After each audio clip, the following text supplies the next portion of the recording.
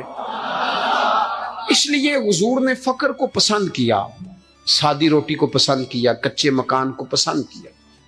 جب آپ کا نظریہ یہ نہیں بنتا کہ میرے لیے آگے بڑا کچھ ہے, اتنی دیر تک انسان آخرت کی تیاری کا شوق پیدا نہیں کرتا.